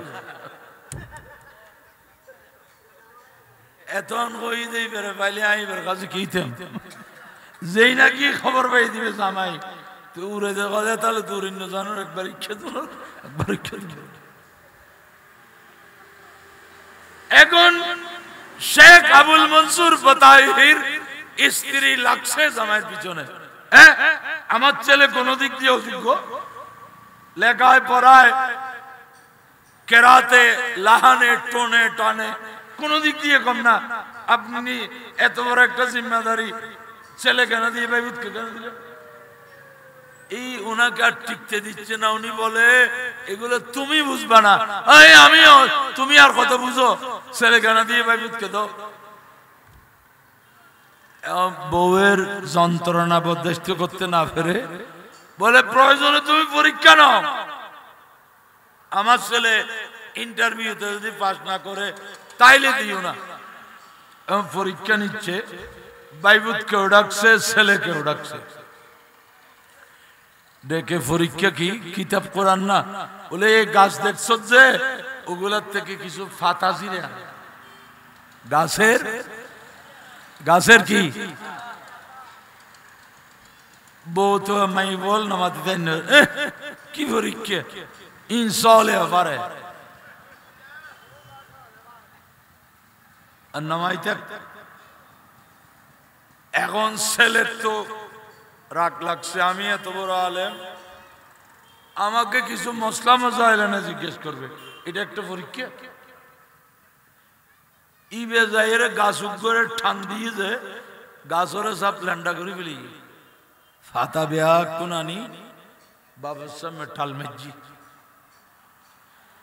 আর বাইভূত গাছ একটার নিচে যায়, চোখ বন্ধ করে দাঁড়ায় থাকে, হাত বাড়ায় আবার বাড়ায় না। এখন ওই হুজুরের বিবি কত কাবিল বাইভূত দুয়ে ফাতা ছিনিতে পারে, আতে বাট্টানে বাল্লামায় বুজুর্গ সাহেব যা তুললো বাইতেন অপেক্ষা করছো না। শেষ পর্যন্ত ওই বাইভূত একটা পাতাও চিরে আনতে পারলো না, আর ছেলে পাতার স্তূপ করে দিয়েছে। বাইভূত আসলো, কিরে বাইভূত এত গাছ হাতের নাগালে পাওয়া যায়, একটা পাতাও আনতে পারলি না? আমার ছেলে কতগুলো পাতা নিয়ে এসেছে। তখন বাইভূত বলল, চাচা আমি গাছের গোড়ায় গিয়ে আমার বেলায়েতের কান খুলে দিলাম, আমি দেখতেছি গাছের শিকড় থেকে কাণ্ড পত্র পল্লব সবগুলা আল্লাহর জিকিরে রত, আল্লাহর জিকিরে রত। এগুলা কেমনে চিরবো, কেমনে চিরবো, কেমনে চিরবো? এই জন্য আমি একটাও চিরতে পারিনি। বলল, দেখ তোর ছেলেও তো গাছের গোড়ায় গিয়েছিল, কিছু শুনে নাই, আমার বাইভূত গেছে। এজন্য গাছ বৃক্ষ তৃণলতা এগুলা তসবিহ পড়ে, ও ইমিন শাইইন ইল্লা ইউসাব্বিহু বিহামদি রাব্বিহি ওয়ালাকিন লা তাফকাহুনা তাসবিহ। এই জন্য আমার নবী বলেন, খেজুর গাছ সহজে এটা শুকায় যায় না, এই জন্য দিলাম এটা যতক্ষণ তসবিহ পড়বে কবরওয়ালার আযাব হালকা হয়ে যাবে। সুবহানাল্লাহ। এখন মুস্তাহিদরা আলেমরা সেখান থেকে চিন্তা করলো, একটা খেজুর গাছের তসবিহর কারণে যদি মাইয়াতের আযাব কমে যায়, একজন মুত্তাকি পরেজগার হাফেজে কোরআন আলেমে দ্বীন কবরের পারে বসে কোরআনে পাক তেলাওয়াত করলে আরো বেশি লাভ হবে। বড় করে বলুন না সুবহানাল্লাহ। এইটাই হচ্ছে আহলে সুন্নাত। আপনাকে ইন্তেকালের পরেও আপনাকে রক্ষার পথে যে জামাত আপনাকে পথ দেখায় সেটা হচ্ছে আহলে সুন্নাত, আহলে সুন্নাত ওয়াল জামাত। বলে এটা তো একটা যুক্তি, তো দলিল নাও। আবুধাবি সংযুক্ত আরব আমিরাত সরকারের যেই ধর্ম মন্ত্রণালয় থেকে ওরা ফতোয়া বের করে, 3 ভলিউম ফাতাওয়ায়ে শরঈয়া, এখানের মধ্যে আছে আমার নবীর জামানায়ও সাহাবায়ে কেরাম আনসার ও মুহাজিরিন মাঝে মাঝে কবরস্থানে গিয়ে কোরআনে পাক তেলাওয়াত করত। কিন্তু এই দৌলতপুর, এখানে আমাকে একজন দৌলতপুর কাজীবাড়ি কারবারি বলছে, ওইদিকে ফাজিলাটের পূর্ব পাশে ওই মাওলানা সিরাজ একজন ছিলেন, কোর্ট বিল্ডিং মসজিদে মুয়াজ্জিন ছিল। ওনার ছেলের নাম, একজনের নাম নিজাম নাজিম, আরেকজন কি আছে। ওই মাওলানা সিরাজ যখন ইন্তেকাল করছে, মসজিদের বাইরে কবরস্থানে দাফন করছে। বাইরে তো কবরের পারে পড়তে দিবে না, ও মসজিদের জানালায় বসে কবরের পাশে তেলাওয়াত করতেছে, তুলে দিছে। কে তুলে দিছে? অমুসলিম না, কবরের পারে কিসের কোরআন শরীফ, বেদাত। এটা বলে পড়তে দেয় নাই। আপনারা খবর নেন, আজ থেকে প্রায় 15-20 বছর আগের কথা। আর আমার রসুল বলছেন এই খেজুর গাছের ডালা কেন দিছি, লাআল্লাহুমা ইউখাফফাফা আনহুমা মা লাম তাইবাসা। এগুলা যতক্ষণ শুকিয়ে যাবে না ততক্ষণ তসবিহ পড়বে আর মাইয়াতের আযাব হালকা হয়ে যাবে। বড় করে বলুন সুবহানাল্লাহ। তো এই কিতাবের পাশে লিখতেছে ইস্তাহাব্বাল উলামাউ কিরাতুল কুরআনে ইনদাল কবরে। ইস্তাহাব্বাল উলামাউ কিরাতাল কুরআনে ইনদাল কবরে লিহাযাল হাদিস। বলে আলেমগণ কবরের পরে কোরআন শরীফ পড়া মুস্তাহাব বলছে, তার দলিল এই হাদিস। প্যারা হাজরিন, আল্লাহ আমাদের উপর বড় ihsan করেছেন, আমাদের কানে গাছ বৃক্ষের তাসবিহ শুনতেছি না, আমাদেরকে আরামে ঘুমানোর ব্যবস্থা করে দিয়েছেন আল্লাহ। আরাতে গমনলা দেই দুই কানত দুয়া গল্লাই রেল লাইন দিয়ে হাঁটেন। এখন আমাদের ছেলেরা কি ইয়ারফোন না, হ্যাঁ হেডফোন দুই কানের ভিতর ঢুকায়ে রেল লাইন দিয়ে, অর্থাৎ এক মুহূর্ত যেন গান টান থেকে খান, গান থেকে খান যেন আলাদা না। আর এদিকে ট্রেনওয়ালা উইশেল দিতে দিতে শেষ পর্যন্ত তাকে শেষ করে দিচ্ছে। এরকম অনেক ঘটনা ঘটতেছে না? বেশিরভাগ এরকম মুসলমানের ছেলেরা। আমাদের কোরআন হাদিস বলছে যে তাসবিহ শুনে কবরের আযাব মাফ হয়ে যাবে। সুবহানাল্লাহ। এগুলোর বিরুদ্ধে ফতোয়া। কোরআন শরীফ পড়তেছে, এখানে তো আর খারাপ কিছু করতেছে না। একটু বিবেককে খাটাবেন তো। মিলাদুন নবী বেদাত এখনো বলতেছে, আমরাও বুঝে গেছি ওরা শিখছে অতটুকু, সবক একটা। মিলাদুন নবী বেদাত। এক বাদশা তার দরবারের জ্ঞানী গুণীদেরকে বলল যে আমাকে যদি একটা জটিল কঠিন জিনিস বুঝাই দিতে পারো, আমার রাজত্বের অর্ধেক দিয়ে ফেলবো। রানী শুনছে, রানী বাচ্চাকে ডেকে বলে, কি মাথা খারাপ হয়ে গেছে? কি একটা কঠিন বিষয় বুঝাই দিলে যদি রাজত্বের অর্ধেক দাও, দুইটা বুঝাইলে তো পুরাটা চলে যাবে। তো তুমি রাজা কোথায় থাকবে আর আমি রানীও বা কেমনে থাকবো? ও তো কি বলতাম, বলে বলবা যে জটিল কঠিন বিষয়টা আমাকে বুঝাই দিতে পারলে 5,000 টাকা দেবো, 10,000 টাকা দেবো, এরকম না বলবো। বাদশা বলে, তোমার তো খেয়াল হয়েছে যে আমার টাকা পয়সা শেষ করে দেয়া। তো তুমি কি বললা যে তুমি তো গোটা রাজত্বই শেষ করে দিচ্ছ? বলে শুন, এগুলা তোর মাথায় আসবে না। বলে কি? আমি তো এগুলা বলার আগের থেকে ঠিক করে রাখছি, বুঝলেও বলবো বুঝি নাই,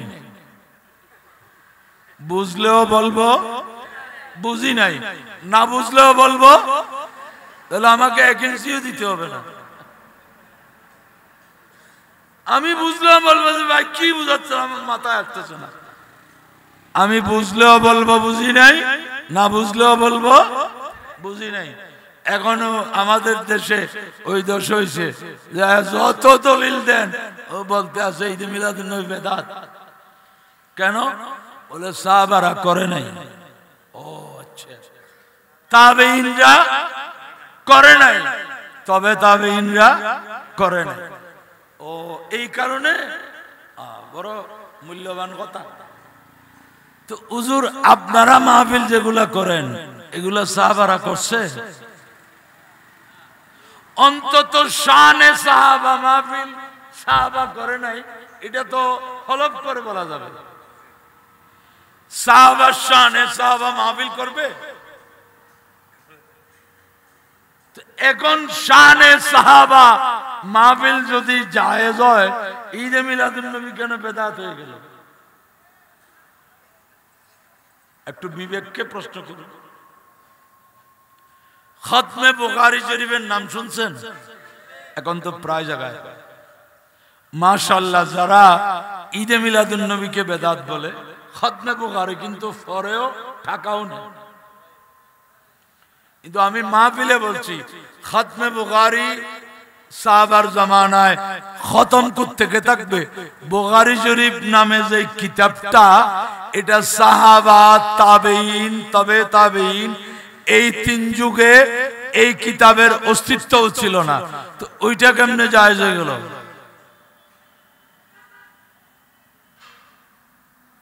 এই প্রশ্নগুলো শিখে রাখবেন, বলে আপনাকে সহজে আর আসাদ দিতে। বলে মিলাদুন নবী সাহাবা করে নাই, বুঝলাম, তাবেঈন করে নাই, তবে তাবেঈন করে নাই। তোমরা করতেছো এগুলো কি করছে? সাহাবায়ে কিরাম সিরাতুন নবী মাহফিল করছে, একটা প্রমাণ দাও। এই আঙ্গিকে কোন মাহফিল ওই যুগে কোন মাহফিল ছিল?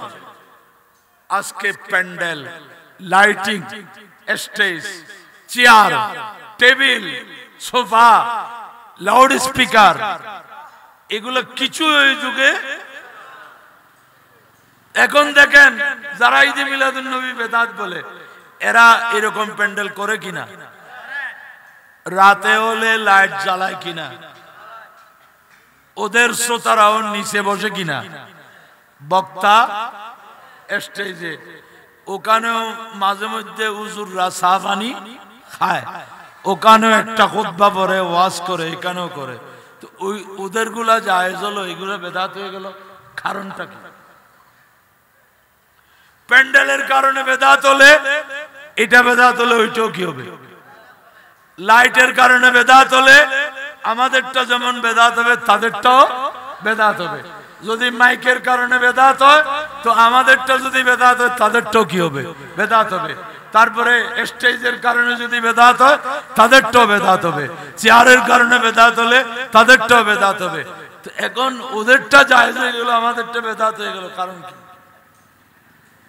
আপনাদেরকে আমি ভেঙে দিলাম। তো একটা জায়গায় পার্থক্য দেখা যাচ্ছে। কয় জায়গায়? একটা জায়গায় আমাদের মাহফিলে অগণিতবার দুরূদ শরীফ পড়া হয়। সুবহানাল্লাহ বলেন না? আমাদের মাহফিলে অগণিতবার, ওখানে নাই। সারা মাহফিলে 2-3 বার পাওয়া কঠিন হয়ে যাবে। একটা পার্থক্য। আরেক পার্থক্য হলো ওদের মাহফিলে নবীর শান মান, আমার নবী কেমন ছিলেন, আসার আগে কি হয়েছে, আসার সময় কি হয়েছে, আসার পরে কি হয়েছে, এই সব চ্যাপ্টার ওইখানে ক্লোজ।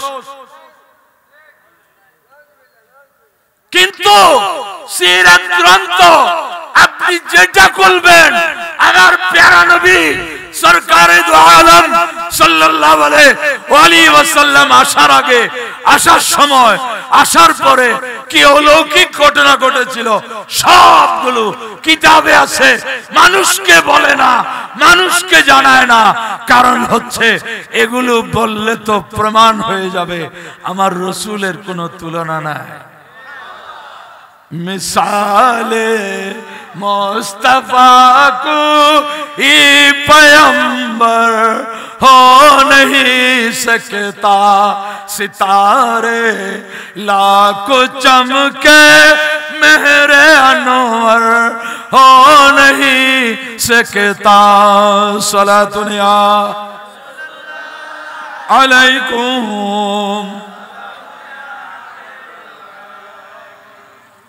এরও ওই সবক শিখতে একটা শিরিক আর বেদাত, এটা বলতে থাকবে যত দলিল, যত বলতে থাক আর আমরাও করতে থাকবো। বড় করে বলুন না সুবহানাল্লাহ। ওরা যত বলতে থাকবে আমরা,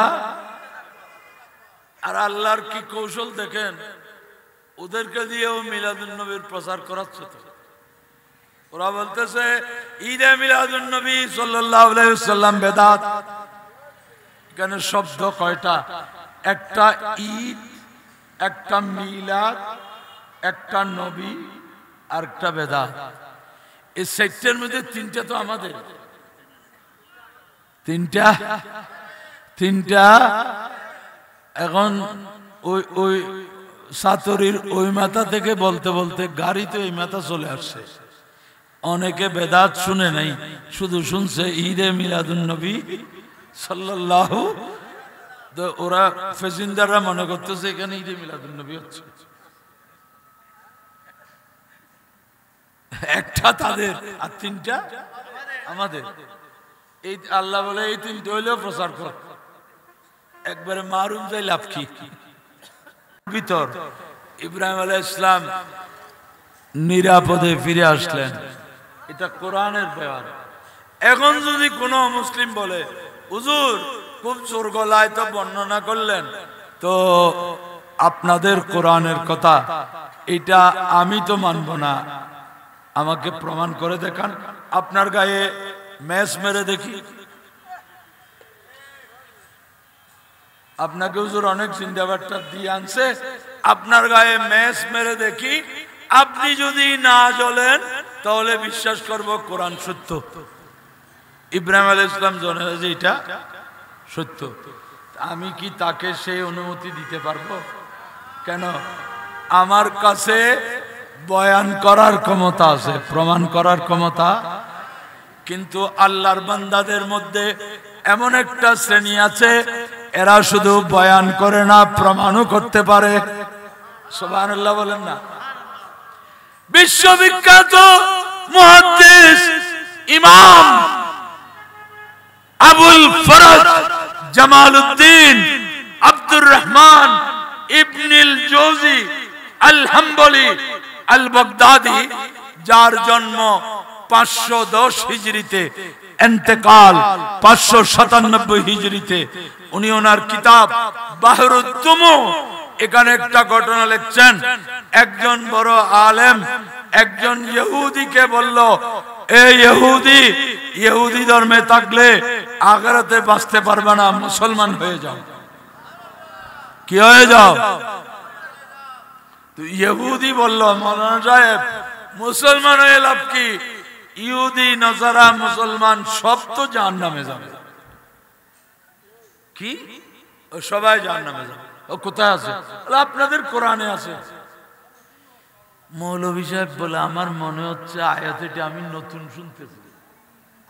বলে কোথায় আছে কোরআন? বলে তাহলে শুনেন, ওয়া ইম মিনকুম ইল্লা ওয়ারিদুহা, ওয়া ইম মিনকুম ইল্লা ওয়ারিদুহা। ও আচ্ছা, মৌলভী সাহেব বলতে বাবারে ইবেরাই ভিত্তেন। এ যখন আমাদের কোরআন থেকে দলিল দিয়ে আমাকে লাজবাব করে দিছে, এত বড় রোগীর চিকিৎসা আমার হাতে নাই। ওই মাওলানা সাহেব অনেকদিন পর হজ করতে গেছেন, দেখতেছেন যে ইহুদিকে মুসলমান হওয়ার দাওয়াত দিয়েছিলেন, ওই ইহুদি তাওয়াফ করতেছে। সুবহানাল্লাহ বলেন না? কি করতেছে? গিয়ে ধরছে, বলে আপনি না অমুক জায়গায় এত বছর আগে আপনাকে মুসলমান হতে বলছিলাম, ইহুদি ছিলেন, আপনি এরকম উত্তর দিয়েছিলেন, আপনি না? বলে হ্যাঁ। তো এখানে কি? বলে তাওয়াফ করতেছি। বলে কেন? বলে মুসলমান হয়ে গেছি। তো বলে আমি বলছিলাম যে কি হয়েছিল? বলে আপনি তো বয়ান করছেন, প্রমাণ করতে পারেন নাই। আমার সন্দেহ তো যায় নাই, তো প্রমাণ কেমন হলো? বলে আপনার মতো আরো একজন আমাকে ইসলামের দাওয়াত দিল, মুসলমান হতে বলল, আমি ওনাকেও বললাম ওই একই কথা, যে সবাই তো জাহান্নামে যাবে, মুসলমান হয়ে লাভ কি? তখন উনি বললেন, মুসলমান যাওয়ার তোমাদের যাওয়া পার্থক্য আছে। বলে কি জায়গা, আবার পার্থক্য কিসে?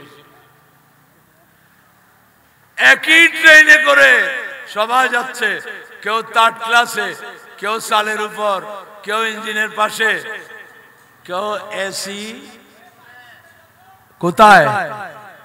বাইরে 50 ডিগ্রি গরম পড়তেছে, এসি রুমে খবর আছে? একই সাথে যাচ্ছে সবাই, একই ট্রেনের যাত্রী, কিন্তু অবস্থা বেশ কম। তো বলে, আমি যখন ওই হুজুরকে বললাম, উনি বললেন তুমি বুঝো না যে কোরআন শরীফ ঠিক আছে। মুসলমান যাবে মানে মুসলমান জাহান্নামের উপর দিয়ে ফুলসরাত পার হয়ে বেহেশতে যাবে, আর তোমরা যাবে মানে যাওয়ার সময় কেটে কেটে জাহান্নামে পড়ে যাবা।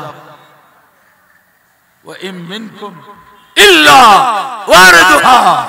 আর ঈমানদার পাওয়ারফুল মুমিন যখন ফুলসরাতের উপর দিয়ে যাবে, তো ফুলসরাত জাহান্নাম ডাক দেবে, জুজ ইয়া মুমিন, হে ঈমানদার তাড়াতাড়ি যাও, ফাইন্না নূরকা ইউতফি নারি, তোমার ঈমানের জ্যোতি আমি জাহান্নামকে নিভাই দিচ্ছে।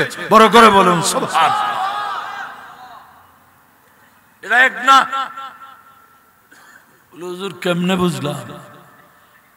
তাইলে তোমার গায়ের জামাটা খুলে দাও। এ বলে আমার গায়ের জামা কি? আমি খুলে দিলাম। হুজুরে আমার গায়ের জামাটা হুজুরের রুমালের ভিতর এইভাবে গাঁটটি বুসকা বেঁধে একজনকে বলল, ওই ইট খোলায় ইট পুরাচ্ছে, ওইখানে ইটের চুলার ভিতরে ঢুকাই দাও। ইহুদি বলতেছে, হুজুর আপনার রুমাল গেলে গেল, আমার তো আর জামা নাই। এটা ইটের ইয়ার মধ্যে কাঁচা গাছ দিলে জ্বলে যায়, কাঁচা গাছ দিলে এই কাপড় কেমনে জ্বলবে না? বলে বেশি ফ্যাট ফ্যাট করে দেখো, অপেক্ষা করো। হুজুর মাহফিল টাফিল শেষ করে ঘন্টা 1.5 ঘন্টা 2 ঘন্টা পর বলে গিয়ে নিয়ে আসো। কোত্থেকে? আগুন, ইট বাটা থেকে, আগুনের ভিতর থেকে। ইহুদি বলে, হুজুর যাওয়াটাও গুনাহগারি হবে, এই যে হেঁটে যাবে আসবে, এতক্ষণে আগুনের ভিতর আছে। বলে তুমিও যাও, তুমিও যাও। যখন বলছে ও গেছে, দেখতেছে রুমাল দেখা যাচ্ছে। সুবহানাল্লাহ বলেন না? রুমাল। ইহুদি বলে, রুমাল থাকলে তো আমারটা অবশ্যই আছে, কভার যদি থাকে ভিতরেরটা তো অবশ্যই থাকবে। ইনি কি প্রমাণ করতে চাচ্ছেন? তো গাঁটটিটা নিয়ে হুজুরের কাছে উপস্থিত। ইহুদি তুমি খোলো। ও খুলে পাথরের মতো হয়ে গেছে। রুমালের ভিতর ইহুদির জামা জলে পুরে ছাই ছাই ছাই হয়ে গেছে, উপরের রুমাল জ্বলে নাই।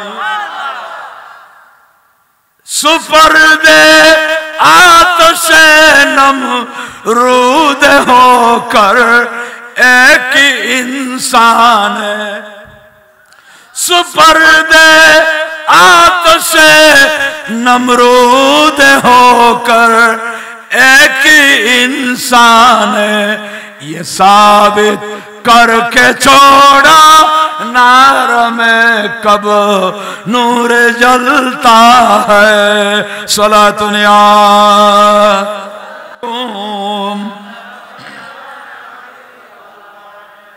प्यारा हाज़रीन, उलामा इकरामेर काज हलो बयान करा, औलिया इकरामेर काज हलो प्रमाण करा। এই বয়ান আর প্রমাণের মাধ্যমে আজ পর্যন্ত ইসলাম জিন্দা আছে। সুবহানাল্লাহ। এই বাংলাদেশ এটা আজ থেকে 200-400 বছর আগে মুসলিম প্রধান দেশ ছিল। কি ছিল?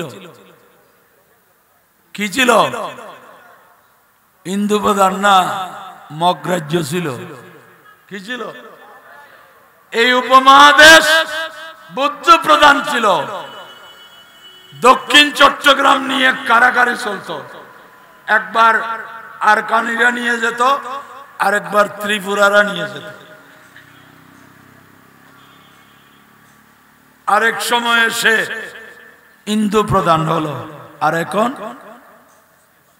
বলেন না সংখ্যাগরিষ্ঠতার দিক থেকে বাংলাদেশ দ্বিতীয় অথবা তৃতীয় বৃহত্তর মুসলিম দেশ।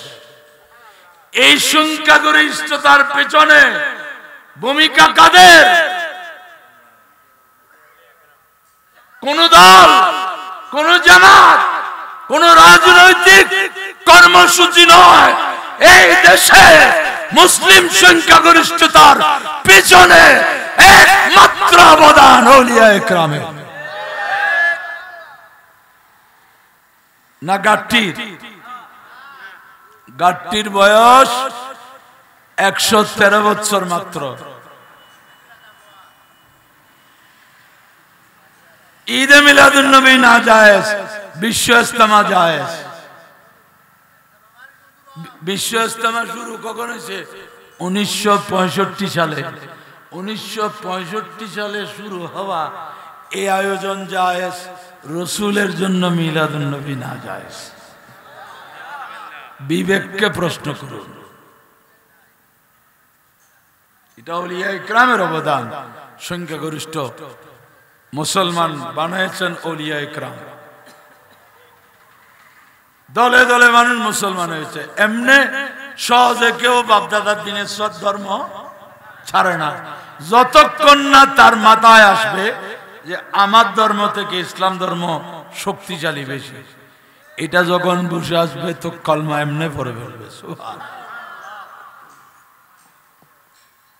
শাহজালাল ইয়ামানি রহমতুল্লাহ আলাইহি সুরমা নদীতে নৌকা নেই, সাম্পান নেই, মুসল্লা বিষয় দিলেন, এটা নৌকা হয়ে গেল, পার হয়ে চলে আসলেন।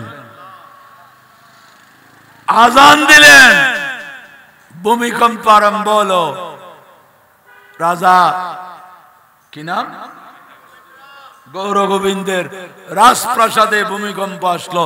কোন আক্রমণ প্রয়োজন হলো না, বিনা যুদ্ধে কিল্লা পথ হয়ে গেল, ইসলামের পতাকা উড্ডীন হলো। সুবহানাল্লাহ। আর চট্টগ্রাম, এটা তো গেট অফ ইসলাম, ইসলামের প্রবেশদ্বার। এটার আসল নাম ইসলামাবাদ। আর চট্টগ্রামের ইতিহাসে একটা প্রবাদ আছে। চট্টগ্রামের ইতিহাস অনেক গ্রন্থ বই আছে। আব্দুল ওয়াহাব চৌধুরী একটা চট্টগ্রামের ইতিহাস লিখেছেন, এটার নাম বৃহত্তর চট্টলা। সেখানে চট্টগ্রামকে কেন্দ্র করে একটা উক্তি আছে, সারাং সুটকি দরগা এই তিনে মিলে চাটগা। সারাং সুটকি দরগা এই তিনে মিলে। সারাংয়ের বাড়ি এখানে আপনাদের আশেপাশে আছে না? জাহাজের সারাং, সুটকি মানে উনিরি। ইয়া শীতকালে শীতে ইঙ্গলে সুরিও নিদি, বায়ুন দি, লুট্টো নিদি, নকাইলি ফেটবরি মনে সিটেঙ্গের। হ্যাঁ, সারাং সুটকি দরগা এই তিনে মিলে ছাটগা। অতএব দরগা যারা মানে না তারা ছাটগাতে না থাকা দরকার।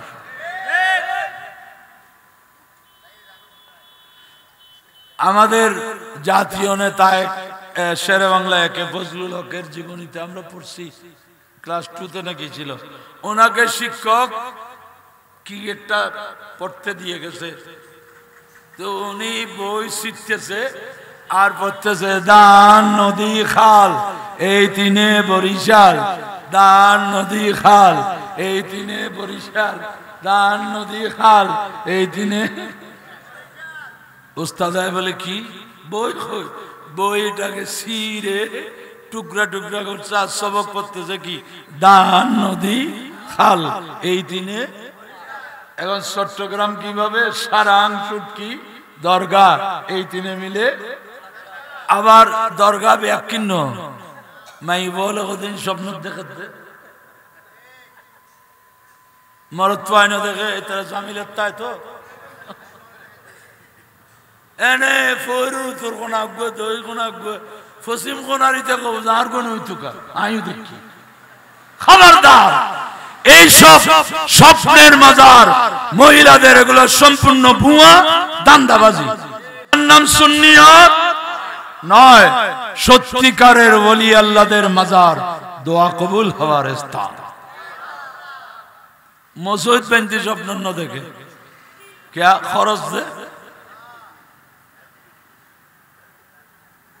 কিসের স্বপ্নের মাজার আর মুলুই কতন আছে টিয়া দিলি এবার আসমানে তুলে দিয়েছিলি আর এইখানে কার মাজার কার কবর কারণ হাদিসে পাক তাবরানী শরীফের রওয়ায়াত আমার প্যারা নবী বলছেন মান যারা কবরান গায়রা মাকবুরিন ফাকান্নামা আবাদাস সানামা যেখানে কোনো মুসলমানকে দাফন করা হয় নাই এরকম কোন মাইয়ত শূন্য কবরকে কেউ জিয়ারত করলে সে যেন মূর্তি পূজা করলো নাউজুবিল্লাহ বলেন কিসের স্বপ্নের মাজার হ্যাঁ স্বপ্নে যদি ইমামে আহলে সুন্নাত গাজিয়ে দ্বীন ও মিল্লাত ইমাম শেরে বাঙ্গালা দেখেন তখন আমি বিশ্বাস করব এ দেখেন দেখনে মাসত 15 দিন না বাক্তায় দে খবরদার এগুলা সুন্নিয়ত নয় সত্যিকারের ওলি আল্লাহদের মাজার এটা জিন্দা ইতিহাস ইসলাম এই দুই পথে রক্ষা হয়েছে হক্কানি রব্বানি উলামায়ে কেরাম মানুষকে মুসলমানি শিখিয়েছেন বয়ান করেছেন আউলিয়ায়ে কেরাম প্রমাণ করেছেন আজকে যারা বলে নামাজ কালাম পড়লে হলো কি বেজে বরবিচ্ছাপ কাজ আসা মোহসেন আউলিয়া তো এটার জবাব হচ্ছে কোরআন শরীফ ইয়া আইয়ুহাল্লাযীনা আমানুত্তাকুল্লাহ হে ঈমানদারগণ আল্লাহকে ভয় করো কাকে আল্লাহকে যিনি ভয় করবেন তিনি ওজনে কম দিবেন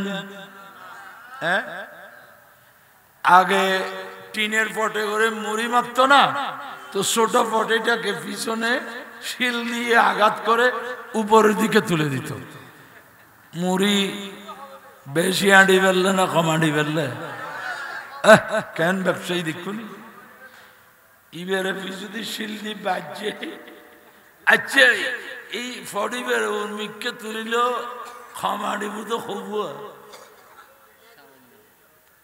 15-20 মুড়ির বেশি এই এন কম দি ফেললে ওইবার ওর কেমন ভিতর দে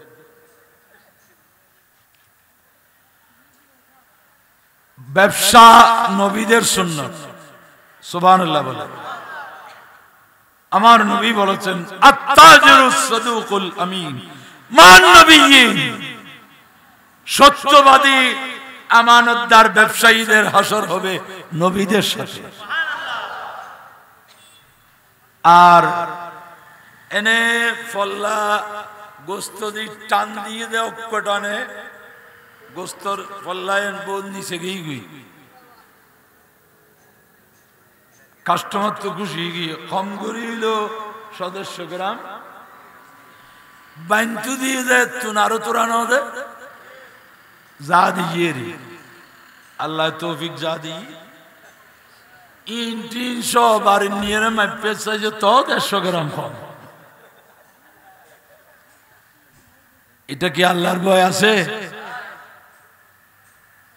আল্লাহকে ভয় করে সৎভাবে ব্যবসা করে দেখেন আল্লাহ বরকত দিবে তো একজনে বলে হুজুর কি বরকত দিবে সাল কি একটা দুইটা হবে কিসের বরকত আপনাদের কথা শুনলে কেউ পয়সাওয়ালা হইতে পারবে না বরকত কিভাবে জানেন আপনি যখন হালাল রোজগার করবেন আল্লাহ আপনাকে জটিল রোগে আটকাবে না জটিল কঠিন রোগ হবে না ওই খরচ বেঁচে যাবে ডাক্তারের ফিস বেঁচে যাবে প্লেন ফেয়ার বেঁচে যাবে ওষুধ খরচ বেঁচে যাবে আপনার ইনকাম দিয়ে আপনি ভালোভাবে চলতে পারবেন আর রাতারাতি যদি অঙ্গুল ফুলে কি গাছ আমি তো মনে করছিলাম যে খালি এপটিক সরে কই দিই তোর কেলা গাছ কই সাইজে সাতুরি কই কোনো সেগুন গাছ খাওয়ানি রাতারাতি আঙ্গুল ফুলে আতি যারা আর কেউ না খায় কেলা গাছ কি লাভ? চোখ বন্ধ হলে 1 পয়সারও আর আপনি মালিক। কার জন্য করছেন? কোন স্ত্রী পুত্রকে আরামায়েশ দেওয়ার জন্য? ওই বাসখালীর একজনকে আলী শহরে স্ত্রী আর ছেলেরা মিলে 10 টুকরা করছে, 1 টুকরা এখনো পাওয়া যায় নাই আসলটা। এই পরিবারের জন্য হালাল আরাম বাঁচতেছেন না। আজকে বাংলাদেশে দ্রব্যমূল্য সবকিছু বুঝলাম, কিন্তু বিলেতি আলু কোন বিলেতের তো নেই এনে বিলেতি আলু কত দেয় না, কিন্তু বেগুন সরতি এটা তো যায় না, এনে কত কড়িয়ার আলু, বিলেতর আলু, বিলেতর আলু না, বিলেতি আলু তো ইম্পোর্ট হয় নাই, ডলার লাগে নাই। এগুলা বছরের শুরুতে 15-20 টাকা 17 টাকা ছিল, বড় জোর বিদ্যুৎ খরচ ক্যারিং চার্জ বেড়ে এটা ডবল হইতে পারে। এটা 60-65 টাকা কেমনে হয়, 70 টাকা কেমনে হয়? এটা কৃত্রিম সংকট।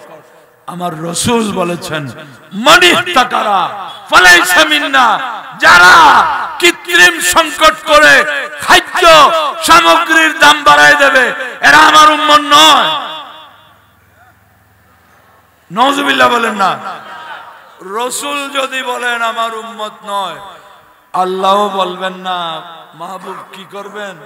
গ্রহণ করেন। আল্লাহ তো আরো গরম, বলে আমি তো আগেই বলে দিয়েছি जो तुम्हारा नहीं वो हमारा नहीं।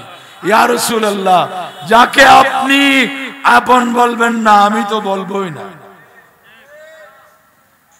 আজকে গরিব মানুষ কষ্টে আছে, বাজারে গেলে চাল কিনবে না, ডাল কিনবে না, আলু কিনবে। কিছু ক্ষেত্রে যৌক্তিকতা থাকতে পারে, কিন্তু বিলেতি আলুর কি যৌক্তিকতা? ইত্তাকুল্লাহ, আল্লাহকে ভয় করো। যিনি আল্লাহকে ভয় করবেন তিনি এইভাবে মুনাফা করতে, তার মনে একটু হলেও গরিব মানুষের কথা তার হৃদয়ে নাড়া দেবে। কিন্তু আমরা বলে না, এই মাসের শুরুতে উমরা থেকে আসছে, 20-25 দিন পর আবার ভালো লাভ ভালো হয়েছে। ঠিক আছে, উমরায় গেছো, অস্কাবেলার লাভ হয়েছে, প্লেনের লাভ হয়েছে, সৌদি আরবের লাভ হয়েছে, তোমার লাভ টো এমনি ঘুরে আসছো রে। আল্লাহ বলছে, আমার নবী তিরমিজি শরীফের প্রথম হাদিস, লা তুকবালু সালাতুন বিগাইরি তুহুর ওয়ালা সাদকাতুন মিন গুলুল। পবিত্রতা ছাড়া নামাজ হবে না, খেয়ানতের সম্পদের সদকা আল্লাহর দরবারে কবুল হবে না। আপনি হালাল রুজি থেকে 8 আনা দান করেন, এটা আল্লাহ কবুল করেন। আমাদের দেশে এক শ্রেণীর ব্যবসায়ীরা পণ্য কুক্ষিগত করে আস্তে আস্তে সারে দাম বাড়ায়। ইত্তাকুল্লাহ, যিনি তিনি এই কাজ করবেন না। ইত্তাকুল্লাহ, আল্লাহকে ভয় করো। এখানে নামাজ, রোজা, হজ, যাকাত, তাসবিহ, তাহলিল, আমানতদারি, দিয়ানতদারি, সততা, নিষ্ঠা, পরোপকার সব কিছু আছে। বস্ত, কিন্তু আল্লাহ বলতেন বস না, ওয়াকুনু মাস সাদিকিন, আল্লাহ ওয়ালাদের সাথে থাকো। ইয়া আল্লাহ, ঈমানও আছে, আমলও আছে, আবার আল্লাহ ওয়ালা কি জন্য? তুমি কি আল্লাহ থেকে বেশি বুঝো? দামির সাথে থাকলে নিদামিরও কি বেড়ে যায়। সিনে বাদাম, বেগুন চিনেন তো? সিনে বাদাম তো, ও সিনে বাদাম কোন বাদাম? সিনে বাদাম। ইবগনো সিনুত্তু নাচছে জানো, এটা হচ্ছে বেগুন ভালো ঠালো, এবার নাম দিয়েছে কি? সিনে বাদাম। 1 কেজি বাদাম কিনলেন 120-30 টাকা, শোকলা সহ বাড়িতে নিয়ে শুলে দেখলেন 800 গ্রাম 850 গ্রাম, বাকিগুলা শুকলা। শুকলাকে দেখে বলতেছে তুইও আবার 120 টাকা ধরে বেচাছিস না, কোনো কামত আইব না। এখন শুলো তো নদে, আমাদের বেগম সাহেবরা অনেক অ্যাডভান্স। এখন সিলিন্ডার আনো, আল্লাহ জানে তো শুলো তো বন্ধ হয়ে যাবে।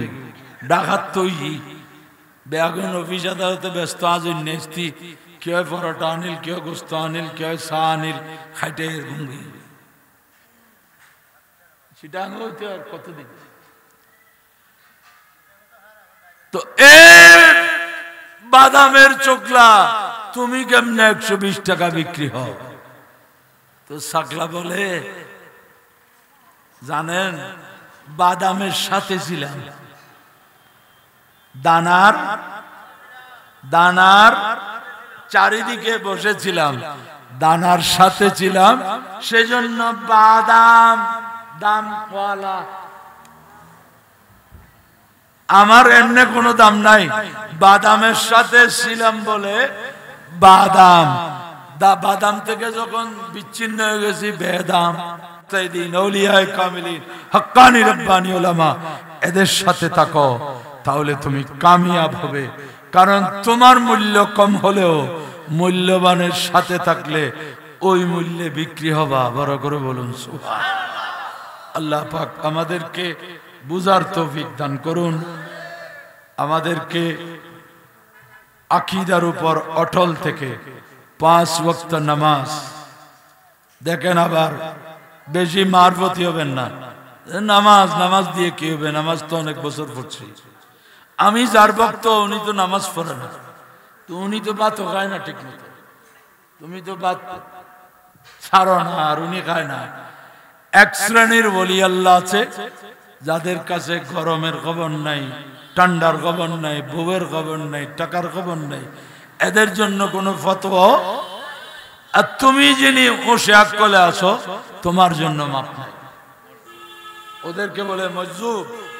আপনি মজজুবের ভক্ত হইতে পারেন, মজজুবকে অনুসরণ করতে পারেন। অনেকে আমাদের নামাজ কালাম এর তোয়াক্কা নেই, এই ধরনের ভক্ত, এগুলা ভক্ত নয়, এগুলা ওলি আল্লাহদের কলঙ্ক। আহলে সুন্নাত আকীদা আমলের সমন্বয়ের নাম। আল্লাহ পাক আমাদেরকে আহলে সুন্নাত ওয়াল জামাতের আকীদা আদর্শের উপর অটল থাকার তৌফিক দান করুন। ব্যবসায়ী ভাইদের এই মাহফিলকে আল্লাহ কবুল করুন। मैं तो बीमारे नबी हूँ। MBN TV একটি ইসলামিক ইউটিউব চ্যানেল।